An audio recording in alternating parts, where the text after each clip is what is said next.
So it's great to see all of you, meet you here. It's indeed something that I've been looking forward to that today, because as an international student, I'm so passionate about, how to improve our experience as we navigate different cultures. And so I had some time with Yasir, and that led me to work on this topic, navigating imposter fears as an international student. So as I've been introduced already, I'm Joseph Okran. My pronouns are he, him, his. And one thing that I'll just begin with is grew up in Ghana, lived in Ghana all my life, had all my studies back in Ghana, ordained as a religious minister in 2014. So then psychology became like a second thing to do. And so I went to Scotland for my master's in psychological studies. And then I came to the United States for my doctorate in psychology. And it's been an interesting journey because I had all my studies back in Ghana as well as my university studies. So having to navigate a new culture, having to navigate a new space, having to notice what it means to be Black, what it means to be international, all of these things were new to me, and yet were also very helpful because they came with strengths and they also came with challenges and fears that I had to navigate in that space. And so currently I'm in my final year of my doctoral program. I'll graduate in May. And then, like all international students, I have to now think about what the next step is. And so I've used up some CPT for this kind of experience of internship and externships, because currently I'm at the counseling center at John Hopkins doing my internship. And after this whole process is done, in August, I'll begin my postdoctoral fellowship at Yale University. And so as an international student, I had to really begin to figure out what the next steps are very quickly. And so today, what we are going to focus on more of is the imposter fears, because at least if we can work on that aspect of it, it then allows us to be able to manage our experience in a way that promotes our success as international students. And my experience, I'll share more of that with you as we continue the session today. So some of our goals and expectations are this, that we can increase our understanding of what imposter fears are, what the imposter phenomenon is, that we can also identify resistance strategies that we can use to combat those imposter fears and worries.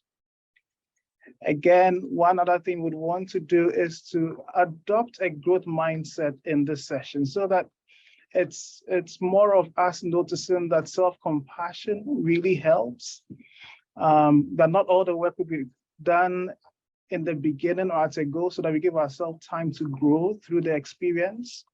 And again, we want to take what fits for us and leave what does not. So there'll be nuance, there'll be things which are quite unique to our experience and things that we are looking for.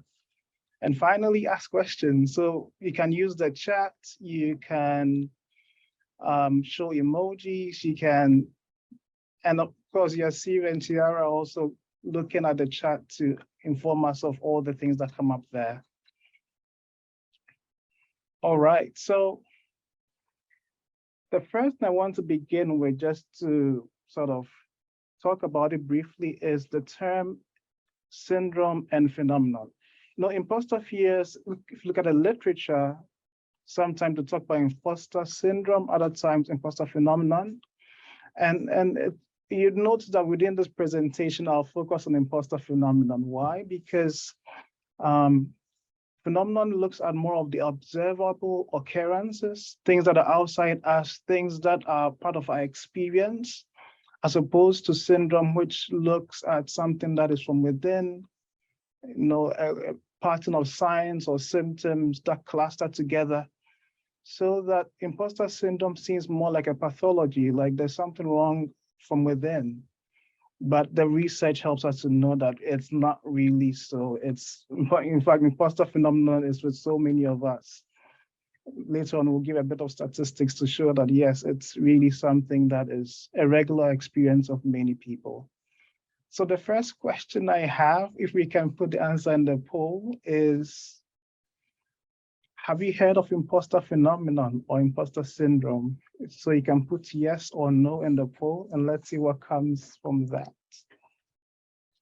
So you can type in the chat box, yes, I have heard of imposter phenomenon or imposter syndrome, or no, I have not heard of imposter phenomenon or imposter syndrome.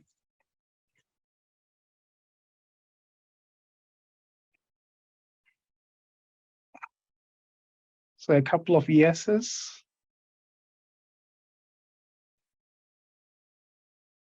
All right. Yeah. So if we are to answer the question, like based on your current understanding or experience, how you define imposter phenomenon, what would you say? What would be your way of defining imposter phenomenon, or what you think it means at the moment?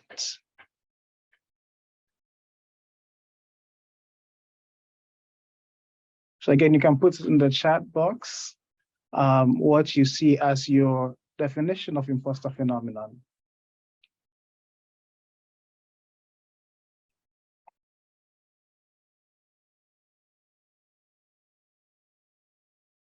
So as Sierra continue to monitor the chat box, we would continue with defining it together.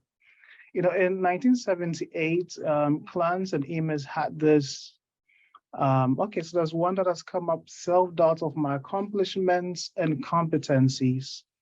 Yeah, that really captures the experience. There's a lot of self-doubt, people who are very accomplished, people who have really risen their ranks and are doing very well, still have these self-doubts. Yeah, great answer, Janet. So this term was coined by Clance and Amos, and it came out of the experience of interview number 150, very successful, accomplished women who had their PhDs, so recognized in the field of academia as very good or had a lot of academic excellence. But they noted that they tended to attribute their success to excessive effort or fortunate circumstances.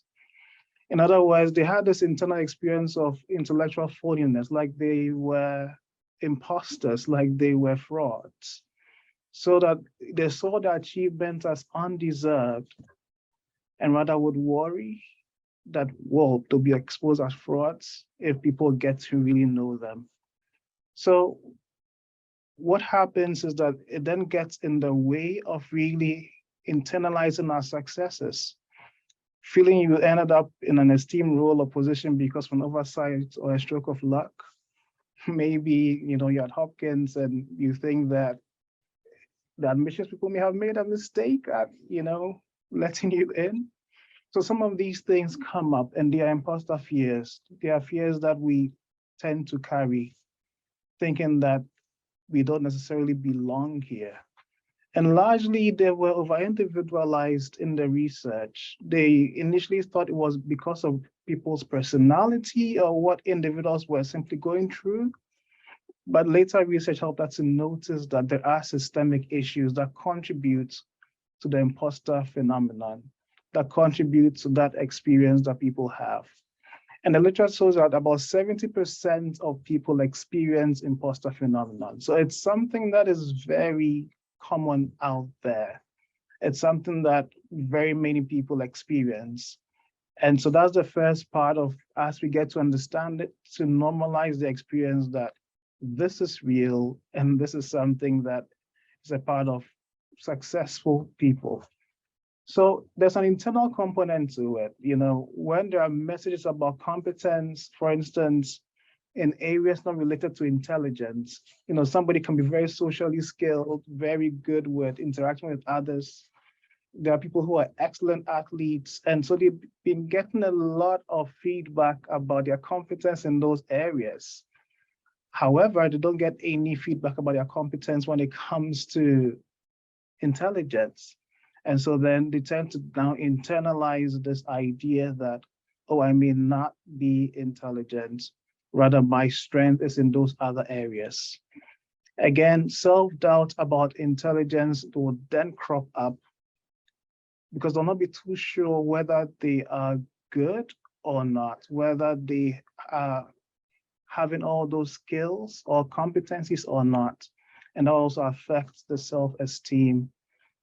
So that although there's this space that they feel they don't even belong in, they also show up in ways that are less than how they can really show up if they felt comfortable that they belonged. So that's the internal aspect. So Coakley gives us these ideas in his research in 2021. And also it talks about the external aspect. So apart from this internal experience that fosters imposter phenomenon, there's also the external aspects, competitive environment, like Hopkins, for instance, many people are very productivity oriented. Imagine being on a master's program or doctoral program, and then in the first year, you have to know that you're looking for a lab, and there's so many others looking for that same lab, and that becomes very competitive. So wherever people are pinned against each other, it tends to increase these imposter fears and imposter phenomenon. Again, there are these high pressure and high stakes situations. For instance, as international students, our visa requirements are part of our studies here. In other words, being on an F1 visa means that you have to continue to be in status, continue to be enrolled as a student, and of course do well in order to continue that process. For some people, they are the first in their family or community to really do higher education, or even to study outside their own country. And so then that brings up the pressure even more. Again, there could be messages about competence. This is a bit different from the first one. And in this case, some people are actually told they're very good, they are the best, that they were the best in their community, best in their school before they came here. And so when they are here and there are some struggles, then they begin to wonder whether they're actually good enough, because they felt that they should have things smoother. And then again, people tend to actually show positives about themselves and not the negatives. So then sometimes can feel like I'm the only one who is going through this difficulty. I'm the only one who is struggling. And in that way, it makes these imposter fears even increase the more.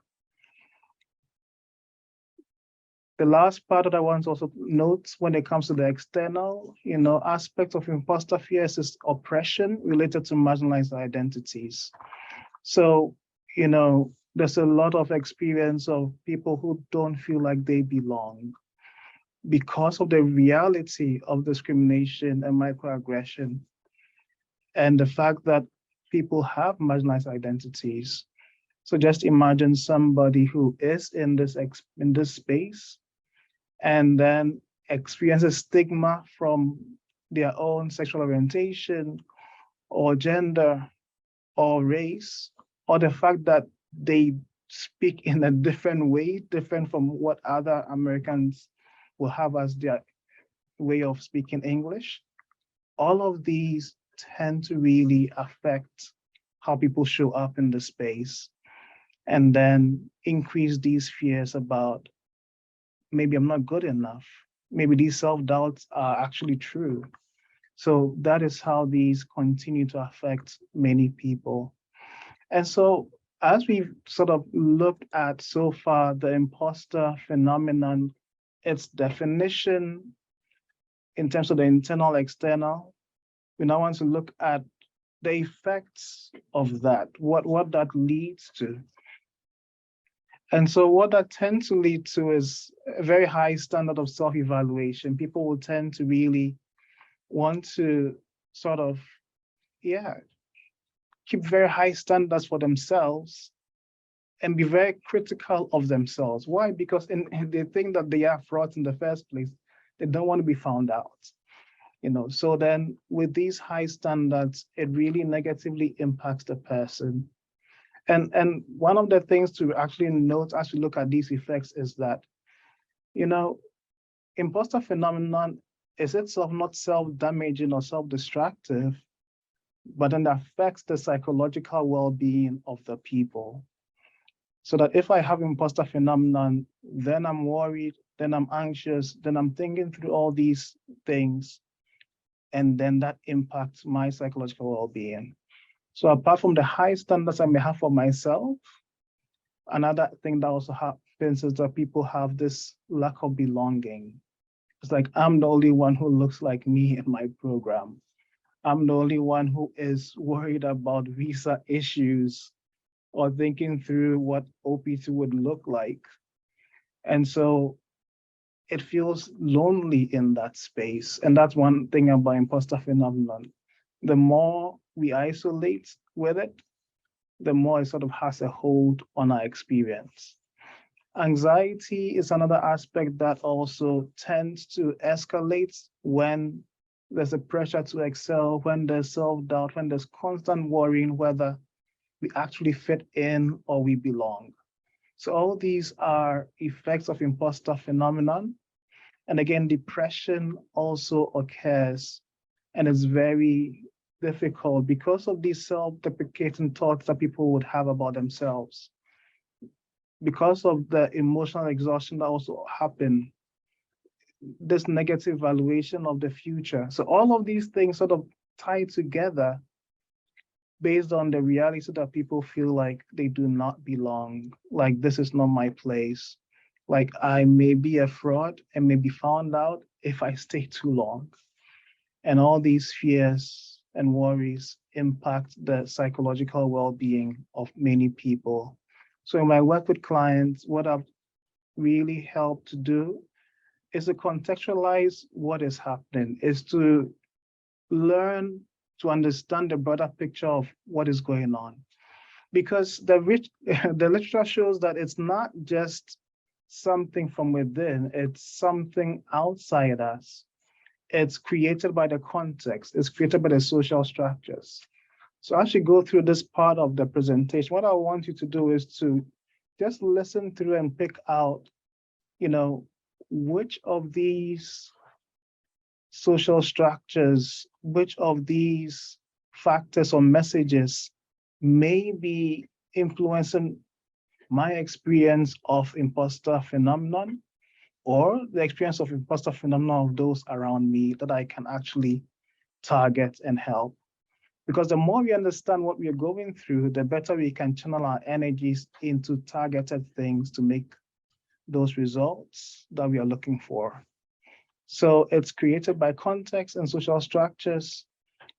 And because of these social structures and messages that we receive from out there, people tend to then internalize these messages, feel that it is true for them as well.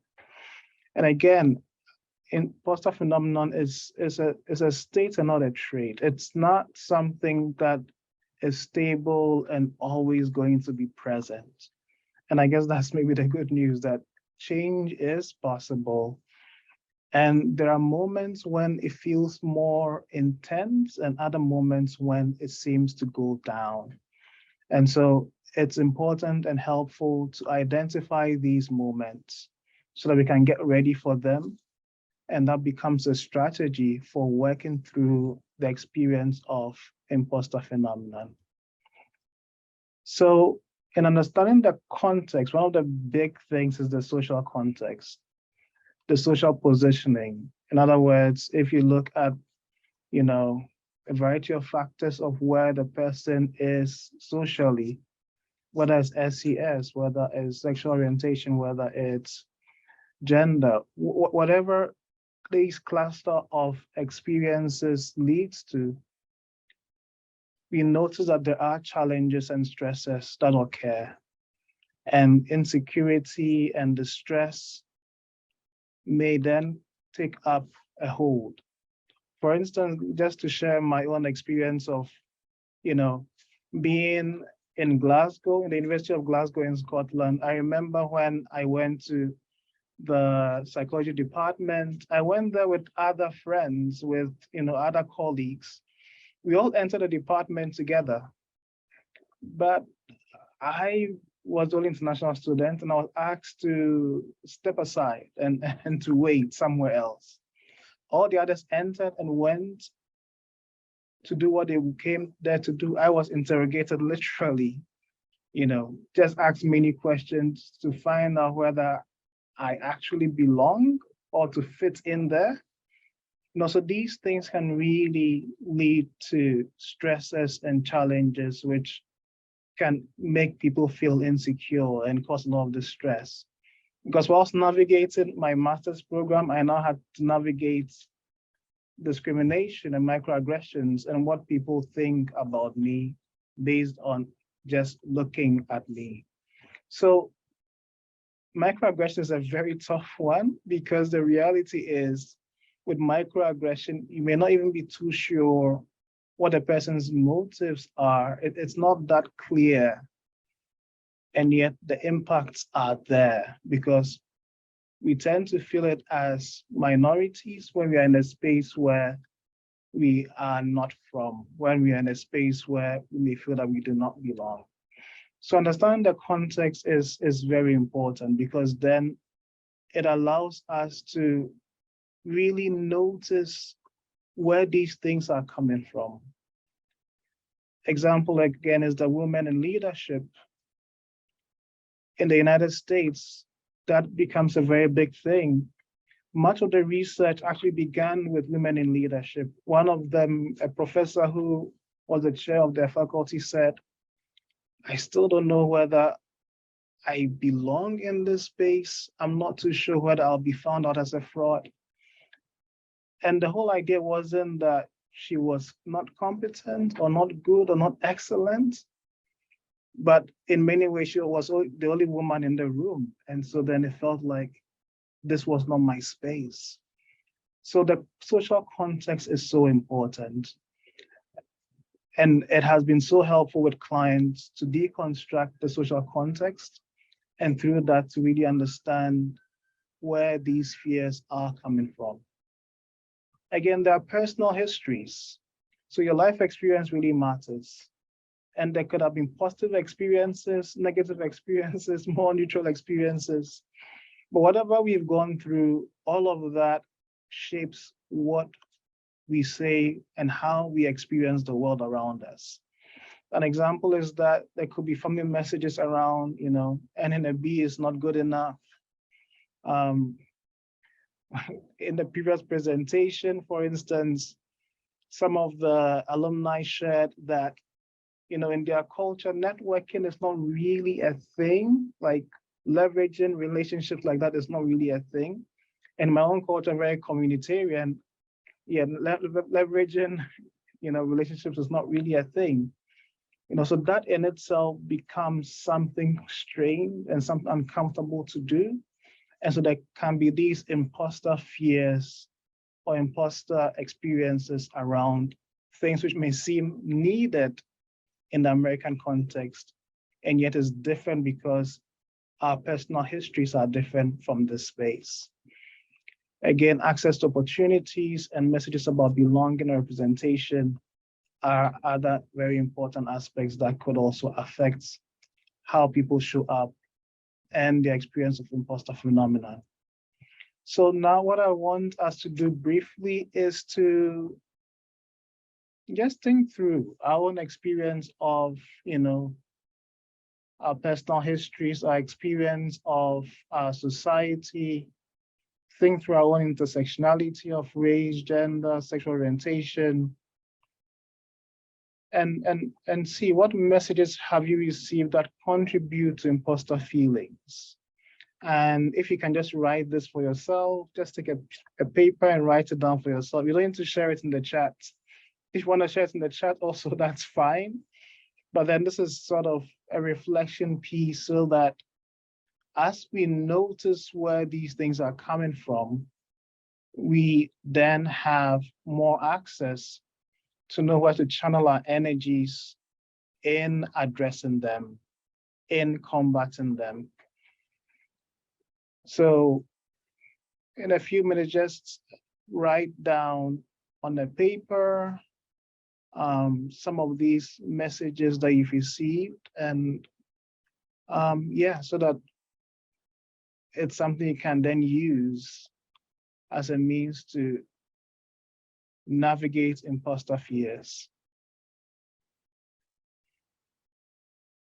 All right, so the next we're going to look at is how the imposter phenomenon shows up.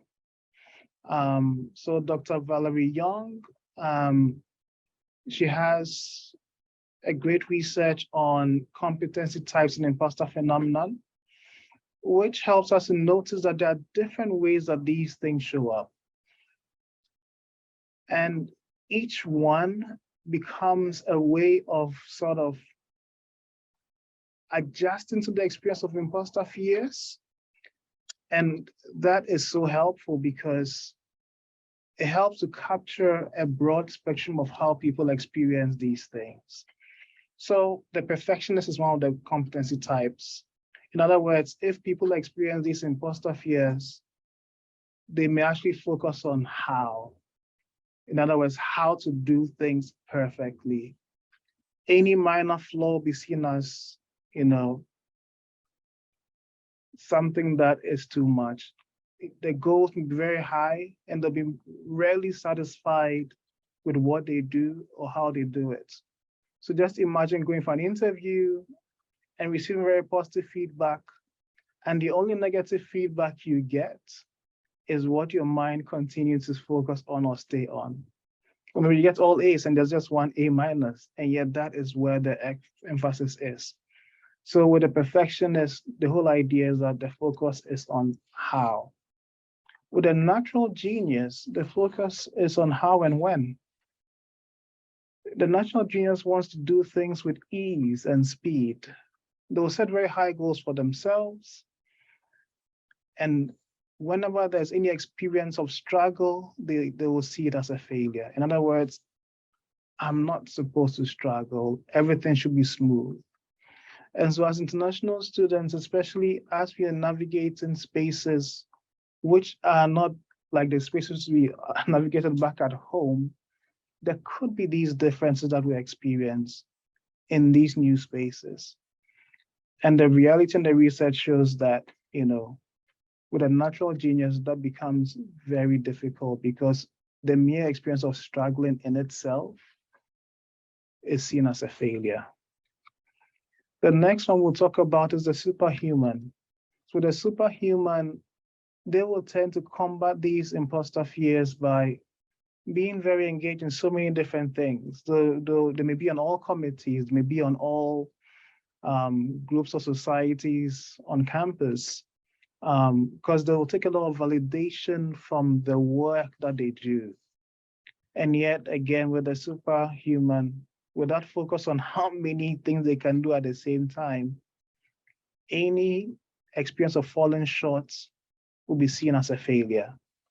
So that if one committee or one group doesn't go that well, then there's this thought that, okay, these imposter fears have come true, that I really am not as good as I thought I am. So the next one we'll look at is the expert. The expert focuses on what? So for the expert, they want to know everything. They never know enough. They fear incompetence, and not knowing becomes a failure. While one person shared that her experience of being new in an organization and hearing all these acronyms used made her feign understanding. So she didn't understand what acronyms meant. And yet she wouldn't say anything because she thought that by expressing that vulnerability, it meant that she was not good enough. She should know this. And one of her friends just confided in her and was asking her those same questions that, what does this acronym mean? That's when she noticed, okay, it's okay not to know sometimes. But because of the imposter fears, because of feeling that we do not belong, the experts would not want to show that at all. And not knowing becomes seen as a failure. And then there's the soloist, and the focus for the soloist is on who? In other words, they want to do things on their own. They will not seek help or seek assistance. They'll actually refuse assistance because they'll see things as, being done on their own is what means that they have been competent, or what shows that they have done things in a way that allows them to fit into the system. So there'll be difficulty with support seeking, tutoring, coaching. So the Emerging Center can offer career support, but they may not necessarily go to the Emerging Center because of this imposter fear and worry. So these are the competency types. What I want us to do briefly is just to think through our own experience and see, do I resonate with any of these experiences? Do any of these competency types fit with what my, experience has been? Again, knowing and recognizing these things helps then to be targeted in how to work through and with it. So now we go to the most important part of today's presentation, which is the coping skills. So with coping, the first thing we'll say is that imposter phenomenon is created and is not inherent. And that's why the reflection exercises were important for us to do today, so that as we think through what are these messages that contribute to these feelings, what are these structures that have set things up in this way, so that now I am worried, I'm thinking through things too much, and I feel like I don't belong, and I feel like I'm an imposter. So identifying those messages helps to now take it away from it is me, to now notice that no, it is coming from out there. So raising that awareness, improving insight becomes so important. Also calling it what it is. If it's racism, say it's racism. Don't sugarcoat it. If it's sexism, say it's sexism. So to be able to address structures and actually call them out for what they are allows us then to really powerfully experience what we are going through, and also take ownership and say that this is not really helping. So the next thing is reframe your thinking. So cognitive reframing is another tool we can use to really navigate imposter fears. So with cognitive reframing, we are going to look at how to move from being self-critical with imposter fears with being compassionate instead. So we're going to sort of reframe our thoughts, reframe our thinking. For instance, if what we have is, I'm not competent because I didn't do things perfectly, we can reframe that into, I tried my best and still did pretty good. So that, yeah, things didn't go perfectly, but we want to reframe what that not perfectly looks like. So instead of I'm not competent, it's rather I did my best, and was pretty good. Again, another one we could say is I shouldn't be struggling with this. That's very self-critical. The compassionate stance rather be it's normal to struggle, and the beauty of it is actually to notice how defined it is. So I feel this way because of, so once those factors come in, it becomes so clear that there are in small instances that are influencing the experience. And so with addressing those instances, it improves the experience. So it's normal to struggle. I feel this way because I had a bad night, the previous night. I didn't sleep enough, whatever. So then it helps to contextualize things more. I'm not smart enough to be here. That's another one that we often hear as therapists. But the compassionate stance will be, I may not know everything yet, but I believe in my capacity to learn and to grow. So I am smart to be here. I may not know everything, So reframing the thinking is another tool that we can use that is so helpful, so powerful. Another one we can use is to change expectations, definitions, or rules. So very often these imposter fears, these imposter experiences, feeling like a fraud, they come because of expectations that we hold. Indeed, throughout this presentation, we noticed that there were times when people have very high expectations so they can now try to belong, do something to belong. So these expectations are huge sometimes. So instead of holding those expectations, what you want to do is to interrogate them instead. So what expectations do you have for yourself? Are they realistic? Would you let your friends set this standard? And sometimes what we notice is that we are quite charitable to others, much more than we are to ourselves. So it's a neat trick to just ask yourself, would you let your friends set the standard? Again, definition. So what's your definition of success? Is it to maybe get all A's? Is it to get an H-1B immediately? Is it to do an OPT before an H-1B? Is it to just get a green card straight away? So once you are able to redefine your success, it helps to reduce the imposter fears and phenomenon. So how can you adjust it to focus on growth rather than deficits?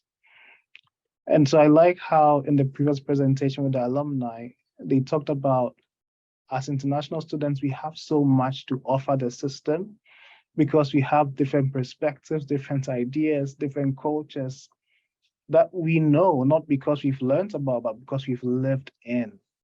And so all of that becomes so helpful as we redefine what success means. Maybe success will mean that I'm able to contribute and show up as myself so that what I have can affect the organization I'm in. So that becomes very helpful. And the last part is the rules that people may hold. So again, you can change these rules. What rules do you have for yourself? And are these rules really serving you? The next strategy you want to use is strength-based approaches. Now, with the imposter phenomenon, one thing that becomes so prevalent is it looks at people fearing that they are frauds. It looks at people worrying that they are not good enough. It looks at having this self-doubt. So with strength-based approaches, what we are going to do is to shift the frame, to shift the focus. So that instead of focusing on the negative or the difficult experiences, you want to rather document the successes. We want to actually look at those positive experiences that we have. So it's a good thing to document successes. It's a good thing to write it down.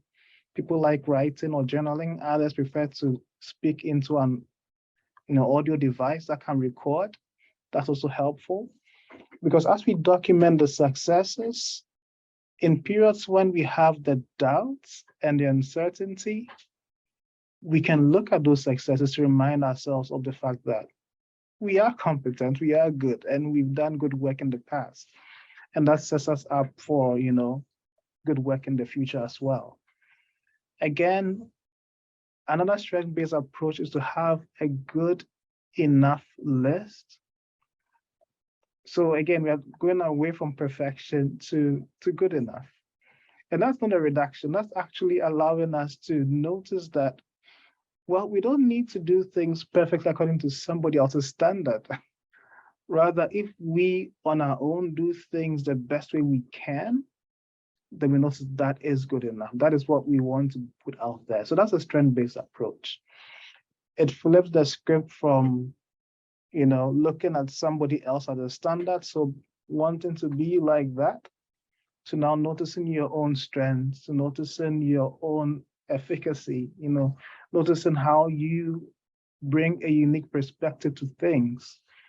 So that doing this good enough list and this new approach will allow you to give off yourself in a way that contributes to others' experience. And also the third one is to own your own accomplishments. In my Ghanaian culture, very often it's seen as sort of humble to not own accomplishments. If you say well done, we may not necessarily just say thank you.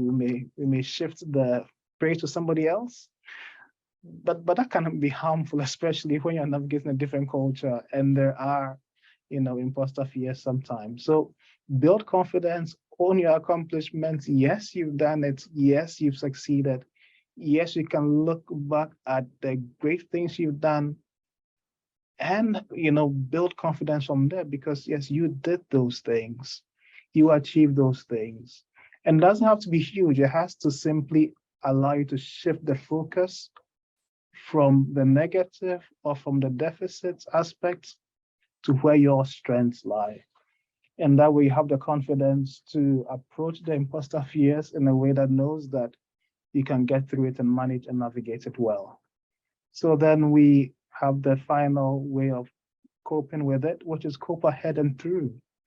So we want to really, anticipate imposter fears. We said imposter fears are a state and not a trait. So there are times that imposter fears may be very high. That there may be people or situations that will pull for those imposter fears to come up. So what you want to do is to anticipate these imposter fears and plan for them. So by planning or preparing for them, let's say you're going to have an interview for, a job, and you know that in such situations, imposter fears are very high. You can plan a fun event afterwards, meeting your friend, going out for whatever, going for a dance, just taking away the excess energy, so that as you plan ahead, you actually are able to do some good self-care after you experience those difficult moments.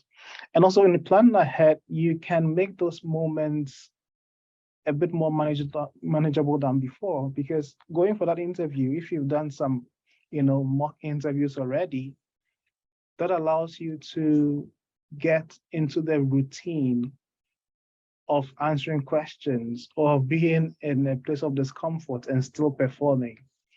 So anticipating those imposter feelings, it's so important. And that's why in this presentation, we try to notice where those messages are coming from. And in those moments that you feel it, to anticipate it and work on it beforehand. And then the last one is to seek support. That I cannot say this enough. Seeking support is so important, because literature shows us that, people who keep things to themselves will often feel that I'm the only one struggling with this. I'm in this alone. It's only me with the self-doubt.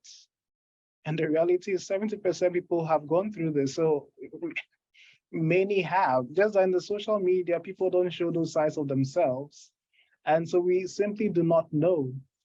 So seek support, have friends, have mentors, have people you can speak to, share what you're going through. And also there is professional support with counselors, with therapists. At the counseling center, we are very, open to work with folks who have imposter phenomenon, so that they get into that space that makes them more equipped to meet their goals, even as they navigate challenging spaces. So these are some of the ideas I wanted to share with you, and it's been great to, go through them.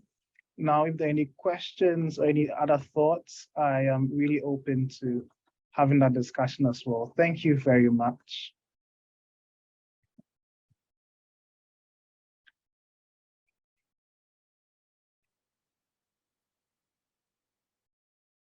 So if there are any questions in the chat, you can put it in the chat and then we can address it together. If you want to unmute and also speak out the questions, that's also okay. Yeah, one thing is that as we bring attention to these things, it then allows us to address them in ways that is from a place of strength. Yeah. Thank you, Joseph. Thank you, everyone.